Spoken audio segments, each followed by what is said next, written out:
Hi, I'm John Maxwell.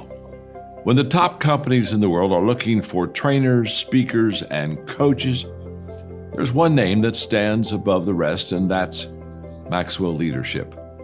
Our certified team members have gotten proven results for companies all over the globe, and our reputation, I'm proud to say, is second to none. Some of our members have risen to the top of their profession, including the one you're going to meet today. I proudly introduce you to my friend Bob Fabian Zinka.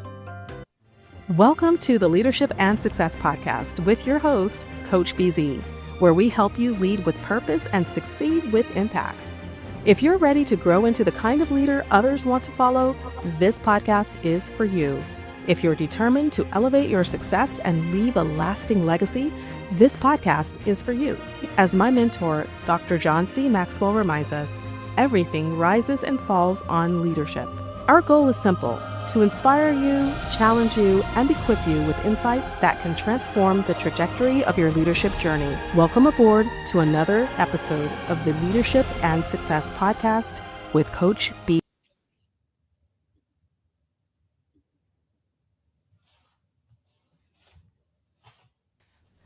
When you experience mentoring, you'll engage in a relationship that's focused on developing a mentee's skills, knowledge, or ability towards achieving their goals. It's always important to have leaders who believe in inclusion. It's always important to have programs that make sure that everybody get involved. But what's really going to create change, what's really going to make a difference and affect inclusion in the workplace is those one-on-one relationships where you create understanding and you create connection and you build bridges for learning and development. So the first question to ask yourself is, what is it that you are hoping to achieve when you implemented your mentoring program in the first place? In other words, what is the organization's or your program's interest in rolling out mentoring? Tone at the top is super important. Having the right training is super important. But what really makes a difference in the workplace, and it's going to move the needle on creating an inclusive work environment, is when you have real relationships across some element of difference. If we don't take the time to reflect on who we are and what we bring with us to mentoring, we risk having inauthentic mentoring relationships. The first step in a mentoring relationship is not getting to know your mentoring partner. What is it? It's getting to know yourself. When everyone takes accountability for creating inclusive relationships in the workplace, the result will be transformational. The mentor is responsible for the investing in the mentee's growth, for co-creating the relationship with the mentee. If you'd like to create inclusion in the workplace, I invite you, finish the book, step out of the training room, find a mentee, find a mentor, be a mentee, be a mentor. That's the way to the land of inclusion. That's the way it works.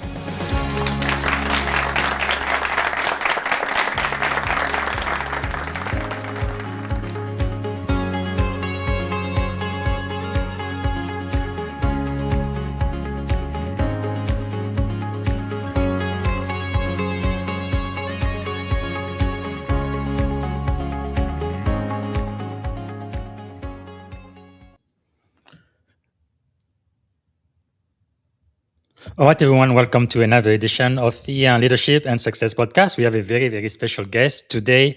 I am so excited to speak with her. We've been trying to get her here for, I think, at least 2 or 3 months now. She's definitely a mentor, architect, right? I believe she's the number one mentorship expert in America, maybe in the globe. So we are really excited she's here. Lisa Fain, mentoring architect who builds inclusive culture by creating intentional, human-centered connection. She's a global keynote speaker, executive coach, author, and mentoring expert, and the CEO of the Center for Mentoring Excellence. I wonder if there's anything she hasn't accomplished yet, anything she doesn't do. She's just fabulous. Former employment attorney and corporate diversity and inclusion leader who now helps organizations and leaders turn mentoring into a strategic advantage, building inclusive culture, stronger leader, and better business outcome. She's also I wonder if she even has time to sleep at night. The co-author of 2 best-selling books, Bridging Differences for Better Mentoring and The Mentor's Guide, Facilitating Effective Learning Relationships. She also has a really hard TEDx talk about mentorship everybody needs to listen about. So if you care about leadership, mentoring, and inclusion and human connection that actually works, this is a must-attend conversation. Ladies and gentlemen, please help me welcome the one who doesn't need to be introduced, Lisa Fain, to the Leadership and Success Podcast. All right. Lisa, thank you so much, BZ. I think I'm going to hire you as my hype guy. That was great. Thank you. What a great honor and privilege to speak with you. Now, I know we only have 1 hour, so I'm going to try to keep an eye on the clock, but also watch for any interaction we get from the live audience on LinkedIn and YouTube. So just to get started, what are you grateful for today? Well, I'm super grateful to be here. I am actually at the moment particularly grateful. We had, and part of the International Mentoring Association, and we had a great first webinar for National Mentoring Month this morning, and there were so many people in various parts of the mentoring community adding their perspective, expanding the way I'm thinking. My head is full of great ideas and just so much great stuff around the passion of mentoring and the great people who are doing the work on the ground. So particularly grateful for that at the moment. That is really great. And we are so grateful for all of the work you do because you definitely add a lot of value. And to me, mentorship is definitely a master key to success. I don't think I would be who I am today if I didn't have great mentors. And some of them may not even know me. I just adopt them, right? Reading their books, their work. And it's just incredible how you can read a book that costs you, I don't know, $20, $30 and get wisdom from somebody who's lived 30, 50, 60 years and really telling you what worked, what didn't work. And it's just such a wonderful privilege. So maybe to get started, can you tell our audience maybe something about you that most people may not know about? I'm going to let you in on a secret then, BZ, which is, although I love the outdoors and I love to hike, I cannot ride a bicycle. I have a very poor sense of balance. And so someday I'm going to get back on the bike. When people say it's as easy as riding a bike, it's never that easy for me. That's not the analogy that you want to use with me. But someday I'll learn to ride a bike. But here I am well into my 50s and it's not within my core skill set. Wow, that is surprising. My issue was learning how to drive because I came to the US. I was 17 years old. In my own country, they don't trust you with a wheel unless you're 18 or older. So being 17 years old in America, nobody could teach me. So it was a real challenge. I remember the very first time I tried to take the driving test. I mean, I think I gave a heart attack to the lady who was supposed to rate me, but anyway, I eventually learned, but I had the mindset, okay, maybe driving is not for me. I would just take, we didn't have Ubers back then, but maybe have a chauffeur or something, take taxis for the rest of my life. But but eventually I did learn. It's not as easy as riding a bike, but you get a hang of it. Anyway, so let me start with this. You often talk about living out loud, and I really love that about you. What does that mean to you today? And how has that definition kind of evolved over your career? Yeah, it really has evolved. So it comes from a quote by Emile Zola. If you ask me what I came into the world to do, I will tell you I came to live out loud. And I remember somebody actually gave that to me as a greeting card for a birthday when I was a teenager. And it just, it resonated, but I wasn't sure how it resonated. And I think part of it is, to me, I think at least what it means now for me is that recognizing that I'm part of a broader world, that I have a voice to add. It's important to have a reasoned perspective, to think about things deeply, and then if those thoughts and that perspective will make a difference to do that. It's the corollary for that, kind of my two mottos are live out loud and leave it better. And in order to have those two things come together, it really is about thinking about the broader world, how to make an impact, knowing myself and knowing what's important, and then coming into my own voice and sharing that. Wow, that is really, really powerful. I think it also shows, such awareness of emotional intelligence, which is something I think we need more and more, especially these days. And Uh-huh. you said it kind of started when you were a teenager. What did living out loud look like back then? And I'm assuming it I was don't, probably harder and riskier back then than yeah, it is I don't today. think I knew. I think part of the issue, BZ, is that I didn't know. I didn't think I knew what it meant then. And I grew up in Syracuse, New York, which it was a great place to grow up, but it was small for me, and it felt small for me, and I felt very. The word that comes to mind at the moment is pregnant, and of course, I don't mean Mm, pregnant in the traditional sense. I just meant yes. full of ideas and hopes and ambition, and I didn't Mm, feel like there was an avenue to do that then. So it was about, I think. Okay, I'm synthesizing as you're asking me the yes. question. Yes. Living out loud then meant discovering, like having Mm, self-reflection, getting to know myself, trying things on, ideas on, roles on, perspectives on. Um, yes. it meant travel for me. I mean, travel Mm, was a really big thing for me as a kid.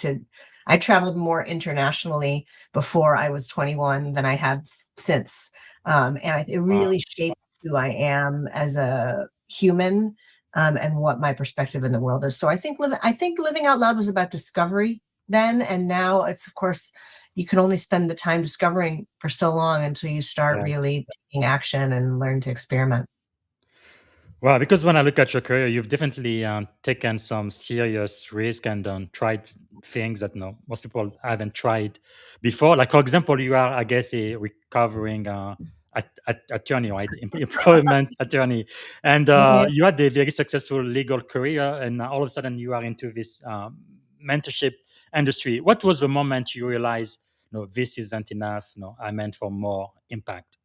Mm. Um, I think first I realized I was meant for a different impact, and I'll tell you, I Mm, know exactly the moment where I had a feeling in my gut for a while that I wasn't in the right place. And when I went to mm, law school initially, I went thinking that I would go into the public interest.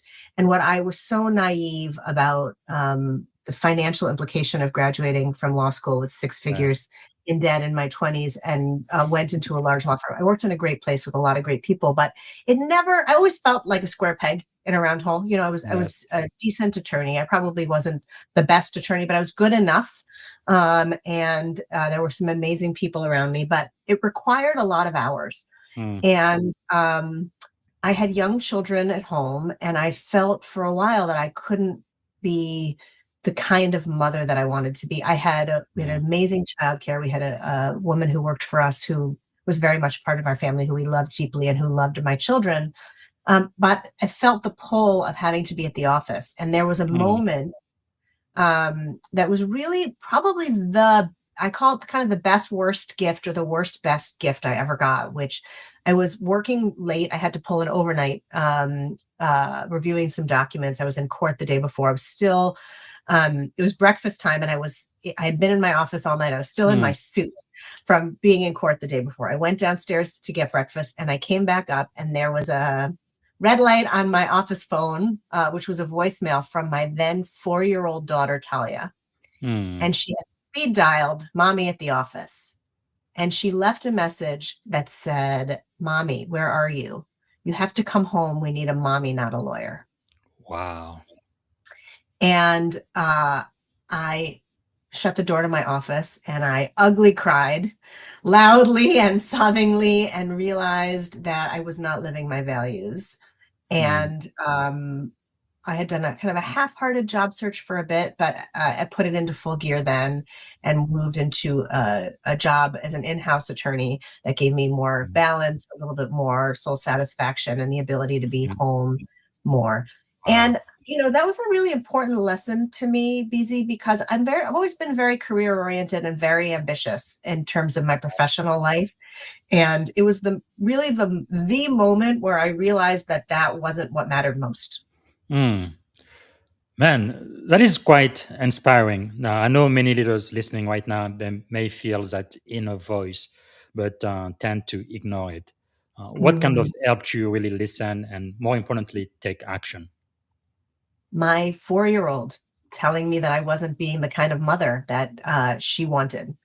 And, what a gift, really, Mm, like they say, out of the mouth of babes. What a gift. I knew, I mean, it was small things. And I guess if I hadn't already had the gut feeling that I wasn't doing the right thing, maybe that would have just been a moment that you laugh it off and you say, oh, kids and yes. what have you. But um, I knew that I was in a really unique position to influence Mm, these young women, the young girls then that I raised, and yes. I just Wow. couldn't. I knew in my soul I couldn't shake that off. It Mhm. weighed on me so heavily that it was just a Mm. wake up call. Well, that is so powerful. Now, like I said in the intro, I believe you are the number one mentoring expert in America. You have these two best selling books, and you even have a lot of webinars that you just allow anybody to join in for free. I think you are a little bit crazy, but it's really wonderful just the impact you have. So one thing you've said is mentoring isn't just a program, right? It's a strategy. What Mhm. does that mean in practice for organization? Yeah. So a lot of organizations will say, "Oh, we need a mentoring program." And what should we do? And I don't have a prescription pad for Mhm. one solution, if you will, because mentoring isn't a Yes. solution in and of itself. Mentoring is a vehicle to achieving something else in the workplace, Mm, so it's important. What are the people goals of the organization? What are the business goals of the organization? What are the learning goals of the organization?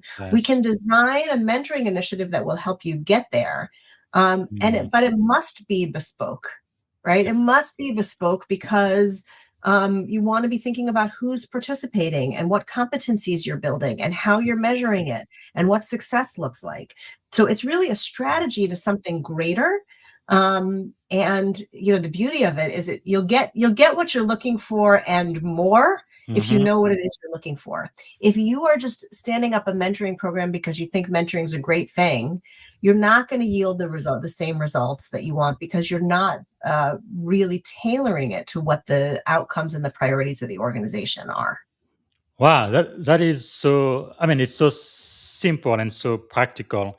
But yeah, because I've been in some organization where mentoring for them is just kind of like a checklist. Everybody needs to have a mentor. They kind of force it, but there is really no attraction or really affinity between the mentor and the Yeah, mentee. And I think that's the problem, isn't it?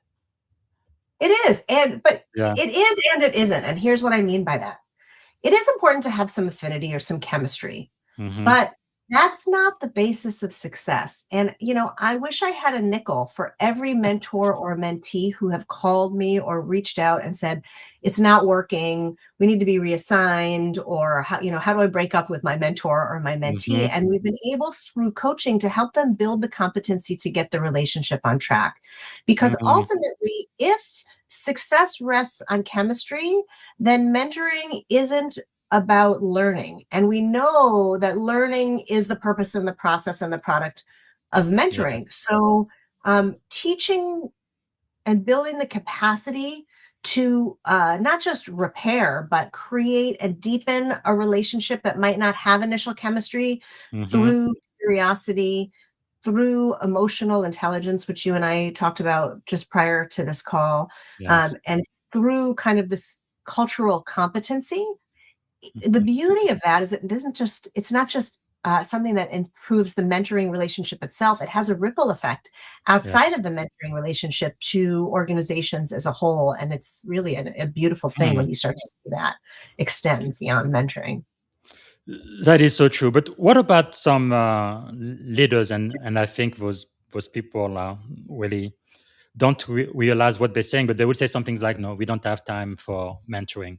What's the real cost of not mentoring the next Yeah. generation? Oh my goodness. Well, there's huge costs, right? So part of it that I think is really significant. There's so many things that come to mind when you ask that. The first is, um, if you I have a colleague and friend in the leadership space named Bev Kay, and she wrote a book called "Help Them Grow or Watch Them Go." And I Mm. think that synthesizes my answer to your question. Yes. But particularly so when you think about, I'm Gen Xer. And my generation and older had different Mm. expectations and different needs in terms of development in the workplace. The Yes. millennial generation, Gen Z behind it, and then who knows what Gen Alpha is going to be demanding, but I imagine it'll be more of the same, have not just an expectation of mentoring, some lament it, but I have to Yes. say, lament it or don't lament it, it is the reality. And if you Mm. want to attract top talent, what a beautiful thing that they want to learn and grow and Yes. accelerate faster. Mm. So if you don't have mentoring in your organization, not only are you going to have institutional knowledge that's walking out the door, you're going to preclude yourself from getting and keeping top talent Yes. and limit your possibilities for innovation. I mean, one of the most exciting things to me about mentoring is you don't know what you don't know. And I know I would suspect, BZ, that this is as true for you as it is for me, that the more that I talk to people, the more new ideas and connection points that I make Mm-hmm. between ideas. And it's so powerful in the mentoring context. When mentoring is done right, it really does expand this field of Yes. possibility. So organizations are missing out on innovation, and they're missing out on evolving Mm-hmm. at the same pace if they're missing out on mentoring. And one final piece to that, which is, you know, I'm thinking a lot more about this recently in response to a question that a client asked. But, there are a lot of organizations that say we don't have time for mentoring, people who are already overburdened. Mm-hmm. And what I say to that is, the beauty of mentoring is that it helps combat overwhelm. It Mm. helps provide a place where um, individuals can prioritize, they can synthesize, they can accelerate their growth to combat overwhelm. And Yes. it's not just another thing, but it's really a tool to deal with all the things that are on your plate. So Mm. that's what That, that's what-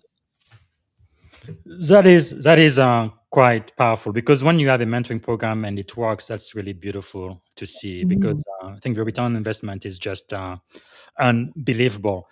But what do you think are some of the most common mistakes leaders make when they try to launch a mentoring initiative? Yeah. So the first we talked about, which is, trying to just stand up a program for the sake of standing up a program. Mhm.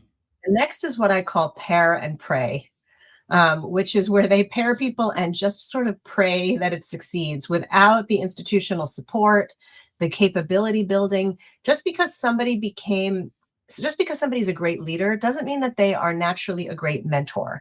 And in Mhm. fact, mentoring is, my mom used to say that mentoring is the most promiscuously used word in leadership development. Ah, People think they're mentoring, but it's often something else. So really building that skill and making sure that your mentors and your mentees know how to contribute to the relationship is another mistake mm, that organizations often forget to do. And then what's the ongoing support and the measurement of those yes. programs? A lot of organizations will forget to do that. That is so powerful. Like I used to mentor. I don't think they are around anymore. Everwise, I don't know if you've heard of them. I felt like it was a great program, but I think they got bought by another company. But they used to have 6 month mentorship. They would assign me to someone for 6 months, and Mhm. then after that, we decide, do you want to go longer, or that's enough. Let's get another mentor and mentee. It was such a powerful program. And what I like about what you said, what they actually had the plan. This is what I want to learn. This is what I need to improve. So you know exactly when you get there. So that was so wonderful to see. Now let's talk a little bit about your other best-selling book. This one, Bridging Differences for Better Mentoring. Now in this book, you do write that differences live between us, not within us. Can Yeah. you unpack that for our audience, please? Yeah, sure. So, we spent a lot of time as a society, and based in the US, so I'll speak about what I know about the US that might be applicable to Canada as well. I know Yes. things are different around the globe, but I certainly know that here in the US, we've spent a lot of time thinking about including folks who are, many organizations have begun to think about including folks who've been historically excluded in the workplace. And they've thought about those folks as being different, right? But the problem with that mentality is we are all different from one another. Yes, there's shared humanity. There are some similarities that are really beautiful and compelling. But if we minimize those differences, just look for the ways that we're similar, we forget that there's beauty in those differences. And folks who have been excluded are not the ones who are different. We are all different from one another. The significance, excuse me, of recognizing that is if as a leader, I recognize who's not been historically marginalized, I recognize that the differences are mine too, that it is equally my responsibility to own bridging those differences. And that's where the magic happens. When it is somebody else's burden to feel, to try to feel included and overcome barriers, then it's always going to be somebody else's burden, and we're not going to end up with that momentum. But if it is all of our responsibilities, because we all have differences, we all want to be seen and heard and valued for who we are and have that kind of authenticity. So it's my responsibility to share and be vulnerable and be self-reflective and self-knowledgeable, and then to find and bridge differences with somebody else and to be curious about the ways that we're different. You know, the second piece of what I say about that bridges, that differences lie between us and not within us is that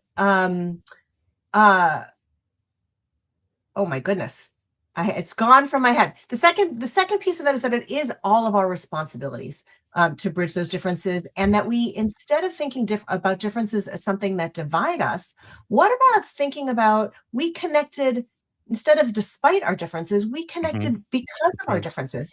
Where I exercise curiosity about the ways in which we're different, or instead of sharing my war story as your mentor, I'll share my experience, and then I'll say something like, "Hey, BZ, does that resonate for you with your experience? How might it be different for you? You know, what do you think of that?" As opposed to just, you know, this is the way I did it. This is the way it must be. Here are the challenges that I faced. They must be the same challenges that you face.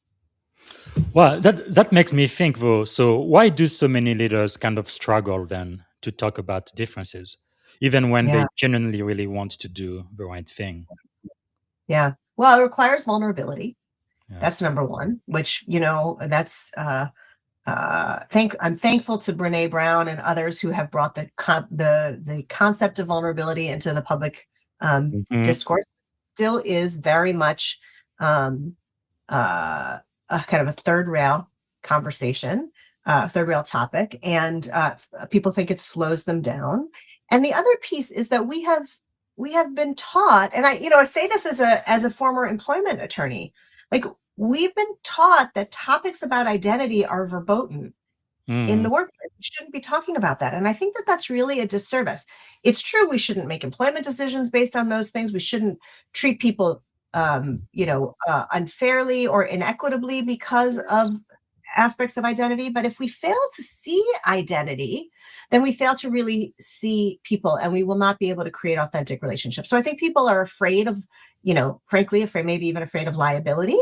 They're afraid of the awkwardness, afraid of making a mistake, afraid it will slow them down, or afraid it will get them in trouble. Yes. Well, because when we talk about differences, right now it's not just about being black, white, men or women, but in 2026, we actually have like 5 generations working together in the same space. That's pretty amazing. I don't think that's ever happened before. No? We have even politicians today who die in office more and more often. I don't understand that. But I guess one question I have for you is what skills in the 21st century must leaders develop to be able to mentor effectively across culture, generation, and lived experiences? Yeah. So the first is the skill and the willingness to be self-reflective and think about their own identities. the courage to ask questions and to share, and the recognition that culture matters and culture is not, when we think about cultural competency, we think about not judging difference, but being curious about difference and bridging that difference. And that curiosity is really, really important. There's there's research that came out several years ago about curiosity being really one of the key leadership skills, and recognizing that my truth and my experience isn't yours, and to be curious about that so that we can explore it together. Wow. That is really something. Let's talk just a little bit about coaching, because you do that quite a bit. What signal tell you that a leader is ready to coach rather than control? Ooh, that's such a great question. Humility. Yes. I was going to put a comma next to humility. I might put a period next to humility. I think that that's really probably, to me, the threshold quality.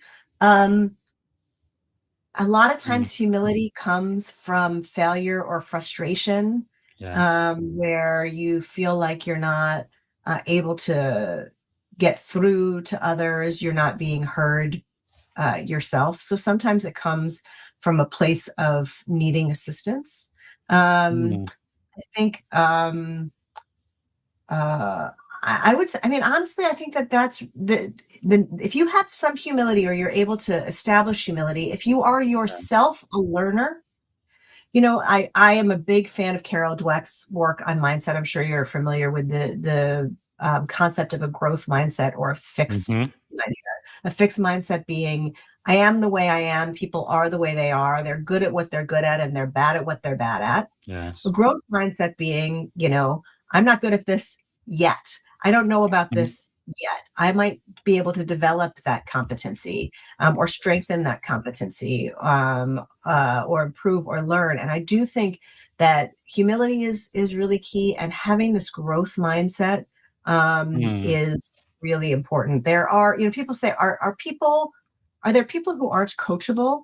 I think at some point everybody is coachable, but there are periods in time where we're not coachable because we're not able to move to that growth mindset, or we don't have the humility to understand that there are differences that make a difference that we need to be curious about. And once we have those things, you're both coachable and able to coach others. Now, by coaching senior executive, what is one coaching question you return to again and again? Yeah, always ask the question, what's coming up for you right now? About this? What's coming up for you right now? How does this land for you? What are you learning? What is this moment teaching you right now? Those are some of the key ones. And yes, rather than even a question, it's always, I think the best coaches and the best mentors say things like, tell me more. What else? Wow. That's powerful. So what else do you ask? Well, I don't have a set list, honestly, BZ. I'm usually quite in the moment, but we always start with, what do you want to learn? When I work with clients as a coach, we think about what the outcomes they're looking for are, and we are both outcome driven. And, actually, I would say what I do ask every single time, I have a question that I ask at the beginning and a question that I ask at the end. And the question that I ask at the beginning is, what's present for you right now? Or is there anything present for you right now that will prevent you from being present? Anything on your mind right now that will prevent you from being present? So I call that a clearing. That's a clearing to make sure they can be present. And then at the end, I ask for takeaways and commitments. Takeaways are, what insights have you gained today? Yes. And the commitment is, what are you going to commit to do between now and the next time we meet? And that last question, I always do in our both my mentoring and my coaching conversations. Well, that is so powerful. I think it's definitely worth the price of admission. And if you notice, I used what you just taught me, what else, and you gave us a master key of what leaders really should be thinking about. And one reason why I really love coaching, and I think every coach should have themselves a coach too, is because it really keeps you accountable. Right? Because when I have to meet with my coach, it's like, oh, I promise I committed to this. I better do it because I'm going to meet tomorrow. Otherwise, no, it's not a priority. I get to it whenever I get to. But when I know I have a meeting in my calendar and I need to talk about it, no, I have to show some type of progress. But wow, Mhm. powerful. So what about what's happening now, especially with artificial intelligence and kind of how you see the future? How do you see mentoring evolving in an AI-enabled, hybrid, fast-paced world? Yeah. I'm actually really bullish about it, honestly, BZ. There's a lot of people who are pretty fearful about it. Um, Mhm. I think that when it's used correctly, and by the way, we're all guinea pigs right now, Yes. figuring out how to use it and helping to improve it and all of those things. Mhm. I'm not denying that there's some scary things about AI. There are some things that are quite scary, but when it comes to coaching and mentoring, I've actually found it helpful in my own conversations. Even I always have a coach, and so before I meet with my coach, I will say, here are the things that I'm thinking about. um, can you help me come up with 3 to 5 questions that I can ask my Mm. coach to help them help me? Or I'll say, ask me 3 to 5 questions that will help me think deep enough to make the most of my time with my Mm. coach. So it's not to Yes. replace the self-reflection, it's not to Yes. give me answers, but it's really to stoke that curiosity, prompt self-reflection, and help the preparedness.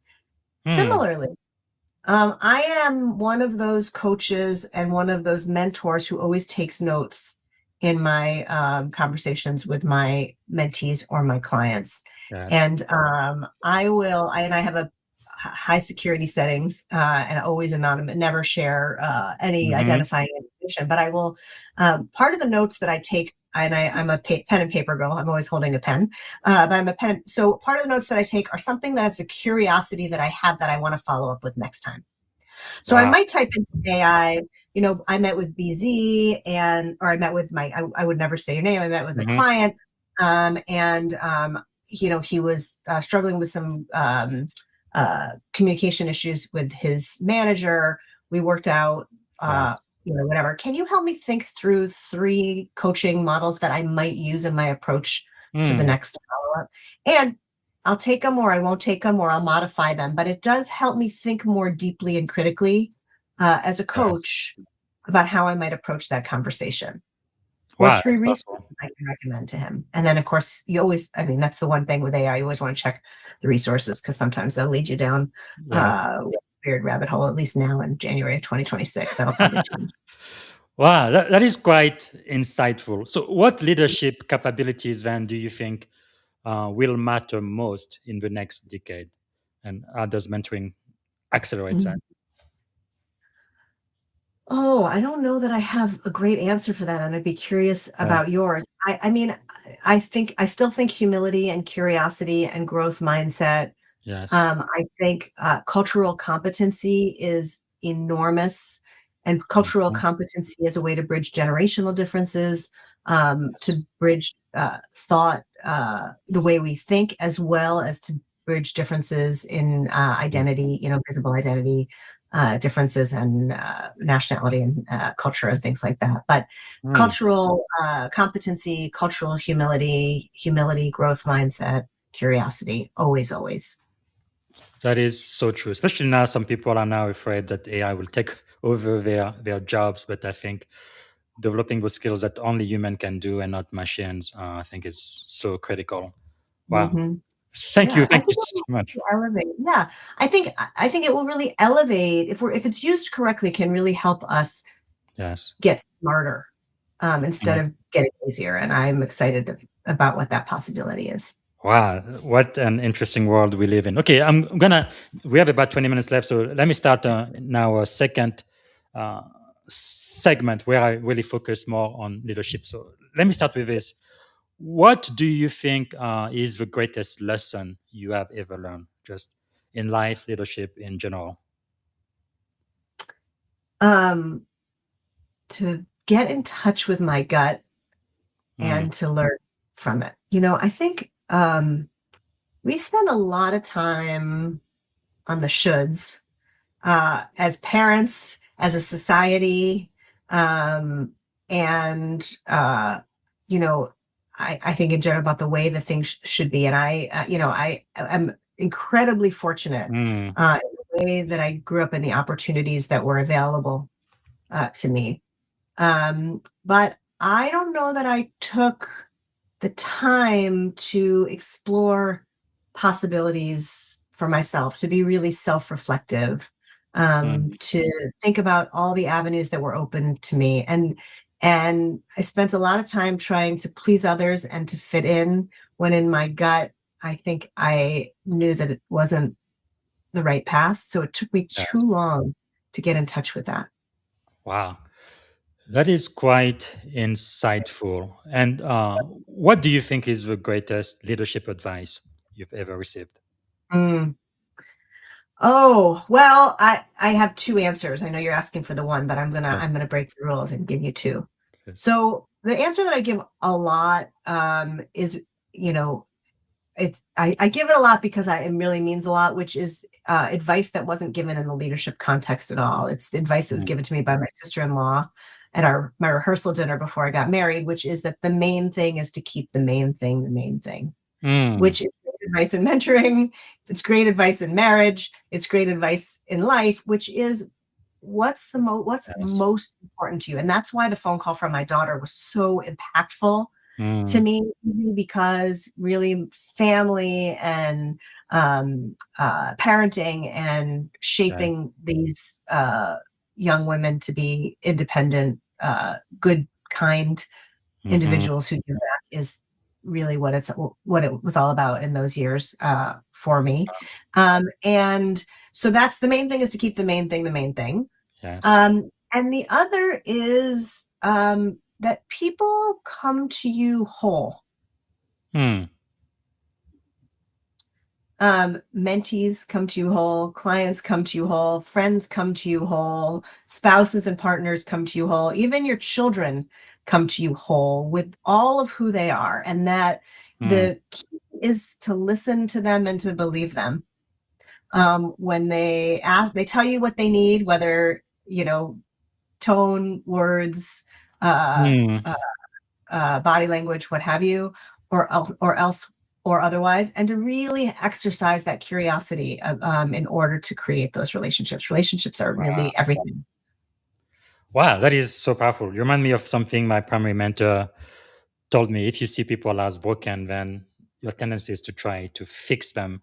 Whereas if you see them as whole, you want to serve them and listen. Mhm, Yeah, I have mhm. two daughters. I'm Gen X myself, so they're all Gen Zs, and they've taught me a lot. Being a parent Yeah, definitely transformed my life. Because sometimes my yeah, daughter just want to talk to her dad. She doesn't want me to solve a problem. She wanted me to do anything. Just shut up and listen. And I think that, exactly. wow, powerful. Okay, what do you think then is the secret of your success? Why are you so successful? You think? Um, yeah, I am first of all honored that you say that and you think that of me. I'm always sort of striving. I think I have been willing to pivot two or three times in my career to Mm, something new. And as somebody who is, us trained lawyers are risk averse. So yes. getting more comfortable with risk, recognizing that I'm capable and gritty and resilient if it doesn't work out to shift Mm, has been really important. And I'm referring specifically, to the shift from being an in-house lawyer to a law firm lawyer to an in-house lawyer, leaving the law for DEI, becoming a coach, and then mm, stepping into the world of entrepreneurship, which, yes. without a set salary and working with a parent and all of that was very risky. Mm, Um, and I really, I think tuning into that, knowing, like that inner sense of knowing, as somebody who is spends a lot of time in my head, to move to my gut yes. has been it's ongoing. Honestly, I'm not there. I'm not fully there yet, but Yes. I'm learning along the way. Wow, that is really inspirational, and I'm sure many people go through this. They know whatever they're doing right now is not where they need to be, but they are so afraid. They almost feel paralyzed to move where they are to where they know they should go. But you've done that throughout your career over and over again. Is there maybe an advice tips you can give to people listening right now who know for sure they need to be doing something completely different, but they just feel that paralysis and fear to try something new? Yeah. So the people who know and love me best will laugh to hear me say this because, we give the advice we need the most, Yes. but we tend to overthink things, right? And Mhm. really what you need to think about is not every eventuality. You need to give one yes or one no at a time, Mm. right? What Wow. are you saying yes or no to next? Because there are all sorts of possibilities and choices that you can make along the way. Yes. And the mistake that we make is thinking that there is one path for each choice. The truth is there's one choice. There's many choices for each next choice, Yes. right? And so saying one yes or no, making one decision at a time is, I think, what's helped me Wow. pivot and helped me feel satisfied and hopeful. Man, that is so powerful. I think this is definitely worth the price of admission. Thank you so much for sharing. Mhm. You remind me something else my mentor told me, fear is false evidence appearing real. And people always think Mhm. about the worst possible possibility or probability when you just have to take one step at a time and eventually your path will be right in front of you. Wow, that is powerful. So what are you learning now? Oh, I'm learning so many different things. So on a tactical level, I'm still learning, I'm fascinated with what AI can do and how I can use it better to elevate the way I'm thinking and the way I practice. Mhm. I'm learning a lot right now. I'll give you a personal answer and a professional answer. Personally, I'm really starting to get in touch with my creative side much more. I'm trying to do something creative every day, whether it's drawing or painting or writing or Mhm. something creative. And that's new for me. And I'm getting a lot of fulfillment on that. Wow. Professionally, there's been a lot of research for many years. Many wiser minds than me in the mentoring space have done a lot of great research on developmental networks, which is Mhm. this concept of creating a constellation of learning relationships.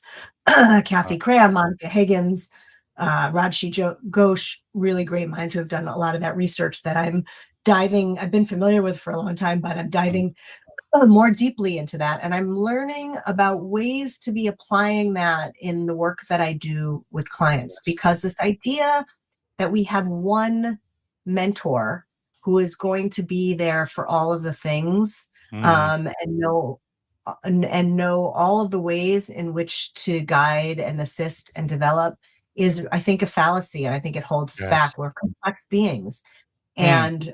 And so what are the different relationships that we can develop, whether one-on-one, whether in groups, whether with peers, Yes. friends, coaches, sponsors, mentors, advisors, role Mm. models, all of the things. And how can I help individuals figure out how to determine what they need and seek it, and organizations set the foundation and the structure to help nourish and foster that kind of development? Wow, that is really insightful. What about some of the thought leaders or people that you think my audience should know as well? Some that Oh, you follow. this is a topic I love because I try to read as much as I can, which is really never enough. I mentioned my colleagues in mentoring, Kathy Cram, Hmm. Monica Rose Reagan's, um, Rajshi Ghosh are doing amazing research. Colleague Ben Kutsuruba, who is the president-elect of the International Mentoring Association, Wow. put together some great compendium on the impact of mentoring on well-being in the Hmm. workplace. So more generally, outside of the kind of mentoring realm, I love a good podcast, BZ. Yeah. So I'm a big fan of Adam Grant and Malcolm Gladwell Yeah. and Hidden Brain. Shankar Vedantam is I think has some great content that helps you think about thinking Mhm. differently. Um, I'm sure there are more that I have Yeah. forgotten. And yeah. Thank you so much for sharing, because it is always insightful and inspirational for my audience to know who else they should be following, and what they are saying. So, if you could choose three people to have dinner with, right? They could be alive, dead, or even a mythical figure. Who would you choose and why? Okay, so I thought a lot about this question, and then we got on the call, and I see in your background that Colin Powell is there. He wasn't on my Yes, list, so I'm gonna have four. I'm gonna have dinner with four people, if that's that's okay. all right. Please. He's on there. Okay, so and I think, I mean, he, as I think you'll agree, was really a quintessential leader, Yes. recognizing the importance of people, thinking about values, Hmm. integrity, and really just a role model for Yes. how to lead. So so he's on my list as well. Um, the first person I put down is Catherine Graham. Catherine Graham was um, the editor of the Washington Post, and she came into that job when her husband died. And she was at the time a Washington socialite, if you will, incredibly bright woman, but she didn't know how to lead a newspaper. This was, think about, this is right before the Pentagon Papers and the Watergate Hmm. scandal. So really in journalism's heyday, and she needed to figure out how to navigate. And I love her story because she really modeled the idea of a developmental network. She found experts like Warren Buffett to help her think about financial issues, Ben Bradley about journalism, all of these. She assembled her Mm. team, and then she became a leader in her own right and really led with principle and integrity. She wasn't afraid to be Wow. tough. And so I really admire that, especially, as a woman in Yes. a at the time, a very male dominated industry at a time where Mm. it's difficult for women to lead. So she's number one. She was number one on my list. Now number two, given that Colin's Okay. taken the number one spot. Second is Elie Wiesel. So Elie Wiesel also has passed away, but he was a Holocaust survivor. He took the ultimate tragedy and really got people thinking about humanity and the importance of kindness. And Mm. he had every reason to shrink into despair, and he took the Yes. despair and he made meaning of it and really taught folks a lot. So he's number two. And number three, I say without any knowledge of the kind of guy that this guy was, but somebody like the third person would be like somebody who formed the field of psychology. So I put down Sigmund Freud. I think he Mhm. probably would be pretty awkward at the dinner table, Yes. frankly. But there'd be a lot of questions that I'd want to ask him about the way the Yes. human mind is and the way people interact with one another. And maybe he's not exactly the right guy, but that's the role. Is I Yes. love somebody who really understands human psychology in a deep, Mm. deep way. It will be a very fascinating conversation with Sigmund Freud and the id. Yeah. Wow. Yeah. Thank you for sharing that. So let's talk about books. Looks like we have about five minutes left. And Okay. like me, you are an avid reader. So what about this one? Why should we read Turning Pro, Stephen Pressfield? Oh my gosh. Okay. So, they say that you resist the things that you most need to do. And Mm. as somebody who's written books, and I've loved to write since I was a child. I think that's one of like the inner knowing things. I used to write poetry when I was quite young.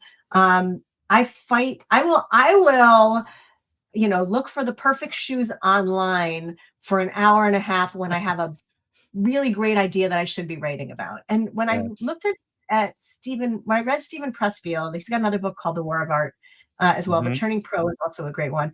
Think about the fact that I need to treat writing and thought leadership and sharing my ideas as my job. And Yes. what would a pro do? A pro sits down and Mm. writes like it's her job to write. A pro tunes into her muse and makes sure that it gets out in the world. Yes. And it's helps me every time I'm stuck. I'll turn Hmm. to Stephen Pressfield's work and just just do it. And there's That's another word in powerful. there, What right? about this one? Help them Oh, so grow or match these them. are my friends Bev K and Julie Winkle, Giulioni, and they Yes. wrote "Help Them Grow or Watch Them Go." We talked about this already. Yeah. Really about the importance of investing in your people if you want to keep them. And it's a classic. It's a classic for a reason, because it's that good. So read it, and they're two wonderful human beings and great thought leaders in the leadership development space. Wow. And then you also sent me some books in advance. So I created a digital library for you. Let me see if it's gonna show Okay. up. Okay, here we go. So one book you mentioned was psychological safety, the four stages of psychological safety. Yeah. Yeah. So Tim Clark wrote this book, and I'll send you BZ so you can post for your listeners an interview that I Mhm. did with Tim Clark on the Wow. 4 stages of psychological safety. If you want to be building trust and having authentic, deeper conversations with the people in your life, this is a really Mhm. important book to read. And particularly in the context of mentoring, one of the stages that Clark talks about is learner safety, is creating a safe space for people to share and to learn. This is a Mm. great book that gives great practical tips and an excellent model to do that. Wow. What about the book of alchemy? Oh my gosh. Okay, so this is a very different context. Suleika Jawad is known for many things, including being the wife of John Baptiste, but she is a force in her own right. She started journaling in response to her chemotherapy treatment or her cancer diagnosis, and that is a book that has you guided 100 days of journaling with guided Wow. prompts. If you believe in the power of journaling, if you want to have more powerful journaling and just to think more Yes. deeply, it's a beautiful book and highly, Mm. highly recommend it. But tiny experiments. Okay. Tiny Experiments is the latest in my arsenal. I've got it for all the women in my mastermind group because I think Wow. it's that powerful. I spend time talking with thousands and thousands of people about goal setting, and it has me thinking differently about goals. What if instead of, obviously you want to think about what it is you want to accomplish, but instead of outcomes, if we have experiments that help us think through as the action that we're taking the right thing, it'll help us get to goals, it'll help us create more satisfaction, it'll help us be more resilient and malleable in the Yes. goals that we set. Powerful. Okay, the power of moments. The Power of Moments. So many, many people I've either bought the book for or recommended. There's so much about each interaction that we can do to make moments special and memorable. As somebody who thinks about convening both in the mentorship space, in the coaching space, my husband and I are consummate entertainers. How I don't mean entertainers in the Billy Joel sense. I mean entertaining people in our home. Yes. How do you make moments special? How do you make things memorable? How do you make it so that you have what you can determine what your own brand of excellence is? It's a beautiful, beautiful book. And finally, a crucial conversation. I think that's a good one. Crucial Conversations is my most frequently used tools in the coaching context when I coach clients, because we are all, whether we want to admit it or not, we're all conflict shy. And this will give you some tools to embrace conflict as in a constructive way, to find ways to not be afraid of engaging in difficult conversations, but to do it in a great way. And also, it really ties into bridging differences as well, BZ, because if you want to have conversations about topics that are difficult to have, this will help you get there. Wow. Okay. So technically, we are out of time. I think it's because you gave too many books. Can you give me 5 more minutes? Or if you have to go, that's fine. We can. You got it. end it now. Okay. Thank you. Thanks so much. Man, I could be talking to you for hours. So I'm so grateful you're giving us the time because you have so much wisdom. So let me ask you this: if you had one and only one day to live, what would you have liked your final contribution to be? This question is just so profound. So I'm going to give you my initial answer, and I'm going to reserve the right to call you in a few weeks and change my answer.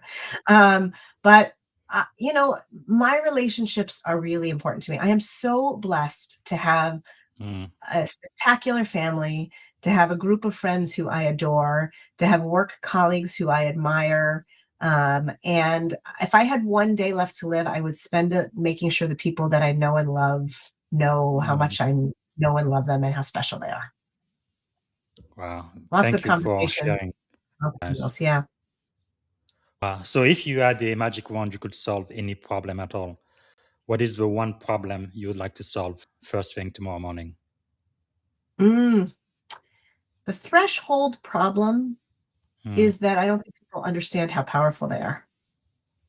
Yes. And that we all have a gift to give.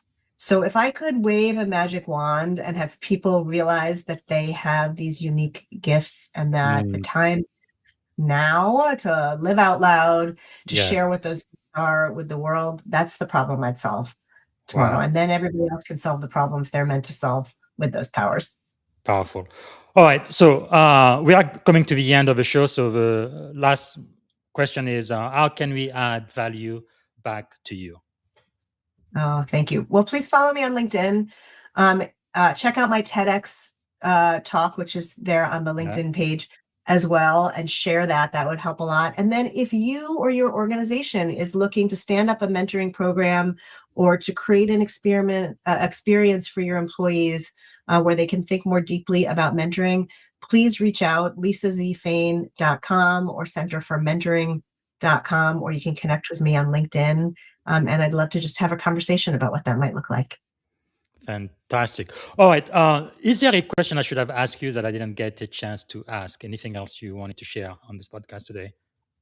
I don't think so, All BZ. right. This was really So a wonderful conversation. let me ask you probably one of the most important questions then is if you could go back and give a piece of advice to your 17-year-old self standing at the edge of this incredible career you've had, what would you say to 17-year-old Lisa? Have more fun. It will all be okay. More fun. All right. So we're going to end in just a couple of minutes. This is going to be lightning round, so don't take too long to think. Okay. First question is one word that defines great leadership. One word. Curiosity. Okay. Morning routine or practice that keeps you grounded. Making my chai tea. Okay. And visiting with my husband.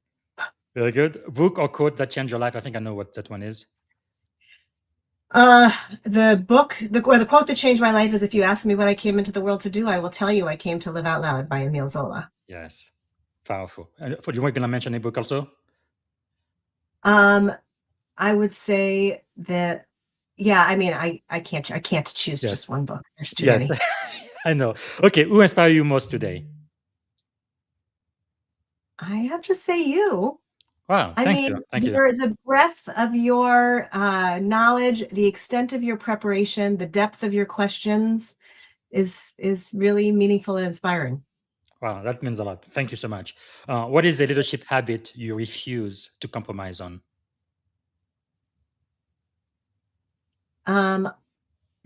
Seeing people as whole. Seeing people as whole. And as a coach, what is one question you believe every leader should ask themselves frequently? What am I missing? Good. Okay, what do you want to be when you were a kid? I wanted to be, first I wanted to be a poet.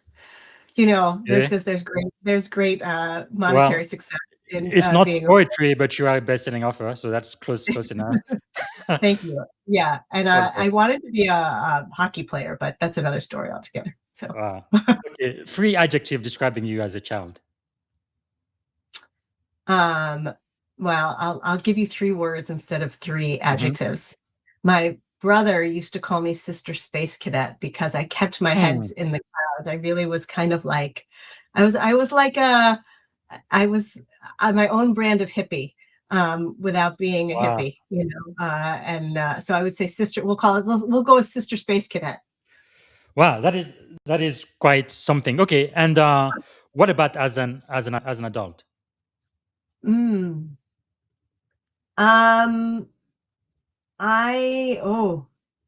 That's such a good one. Let's see.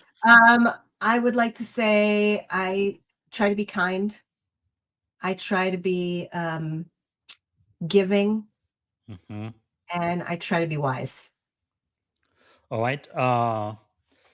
Let me ask something positive. I know a lot of people know these are pretty tough time right now in America and around the world.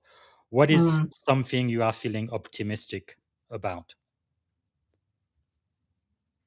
Um, I'm really optimistic about the fact I'm optimistic about Gen Z. I have Mm, to say, like, I know that there's a lot of things that are broken, but there's yeah, also sometimes the breaking creates cracks. Well, I forget what the famous quote is, but the light comes in through the broken parts. yes, And I think that there's so much possibility that the next generation can see that we can't see. And I think that there's a new light that's going to be coming in because wow, of the things that they and the hope that they have for um, creating that's new powerful. world. Yeah, they are definitely different than us Gen X's. I had a bunch of Gen Zs in my command, about two-thirds. I didn't know how to handle them. So my daughter became my coaches and they told me exactly what to do to inspire them and get them on the right track. So this Yeah. is a very, very last question. And thanks again for giving us an extra 5 minutes. Really appreciate that. What is one word that represents our shared experience on this podcast today? This is it. Um, affirming, Thank you affirming. so much, everybody. That's Lisa Fain, number one mentorship expert in the US. And we are so happy, glad, privileged, and honored for you to be with us today. Thank you for sharing your knowledge and expertise with us. Thank you so much, Lisa. I appreciate it. Thanks for having Thank you. me. Take care, All right. BZ. Take care, everyone. Bye. All right, everybody. This was definitely worth the price of admission. I am so grateful Lisa finally made it here and what she taught us. So I want everybody to please get a copy of her books, Bridging Differences for Better Mentoring, and also no, that's not the one, the Mentor's Guide. All right. And listen to her TEDx talk. So just Google Lisa Fain or follow her on LinkedIn, and also lisazfan.com in order to get in touch with her. Wow, what a great conversation we've had. So probably in the next couple of days, I will have an article highlighting all of the good things we talked about today. And just a quick reminder that tomorrow I will have the great privilege of speaking with the one and only four-star General Larry O. Spencer. U.S. Air Force retired. He's a people servant, leader, trailblazer, and principal steward, and is the best-selling author of Dark Horse. And we're going to be talking about Dark Horse from airman to four-star general. And right after him, I will have the pleasure of speaking with Jamie Chambron, Harvard-educated career catalyst. We're going to be talking about career agility in an uncertain world. I think more than even before, we definitely need to hear what she has to teach us. And then on Friday, I will be speaking with Colonel Josh Artsell, U.S. Army retired. He's a combat physician, educator, speaker, and best-selling author of A Prescription for Caring in Healthcare Leadership. We're going to be talking about a prescription for caring. And tomorrow I will come back with the 15th edition of the Ancient Wisdom, mentoring from the Book of Proverbs. This is not religious at all. But it's going back to the Book of Proverbs and studying ancient wisdom and leadership lessons that are still applicable today. I will do that until the end of January. All right, that's all I have planned for you. And again, I hope to see you tomorrow morning with General Larry Spencer. Thank you so much for watching the Leadership and Success podcast. Bye for now.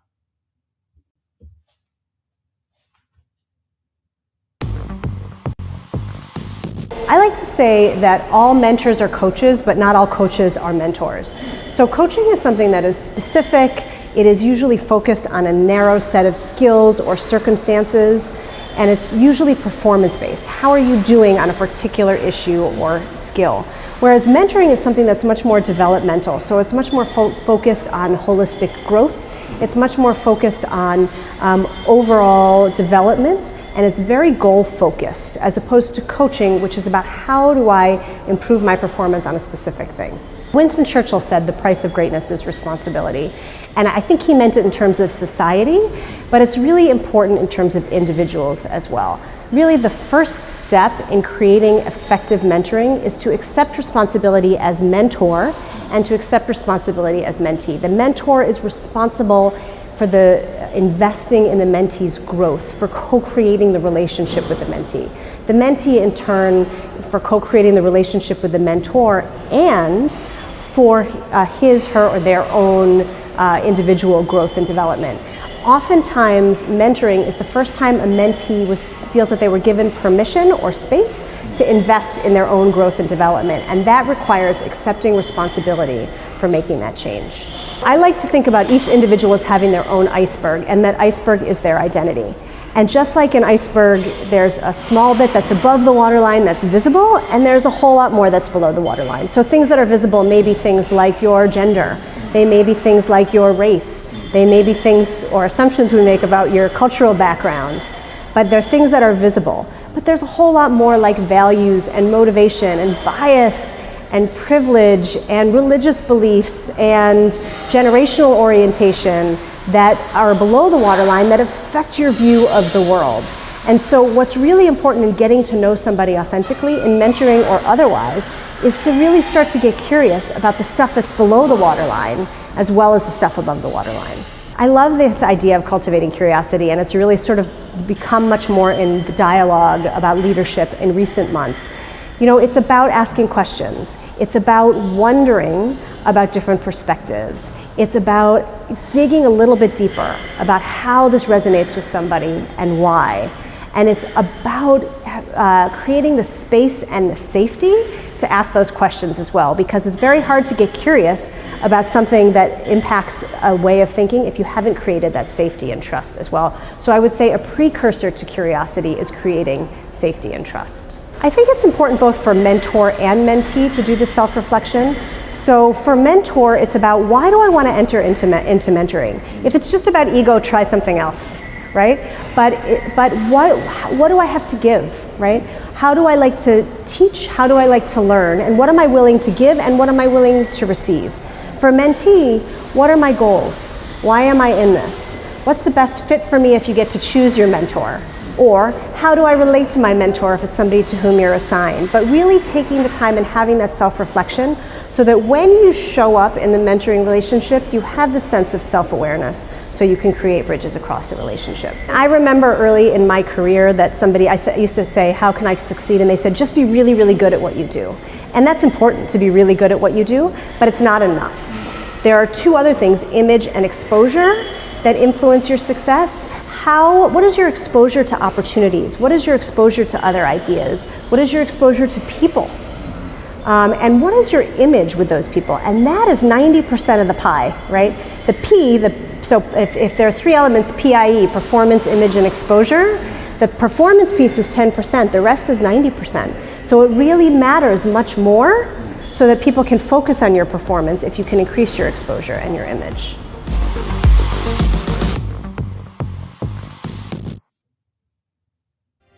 Thank you for tuning in to the Leadership and Success Podcast with your host, Coach BZ. If today's episode added value to your leadership journey, be sure to subscribe, share, and join us again for more wisdom nuggets on how to lead better and achieve greater success. Remember, leadership is the most critical skill of our time.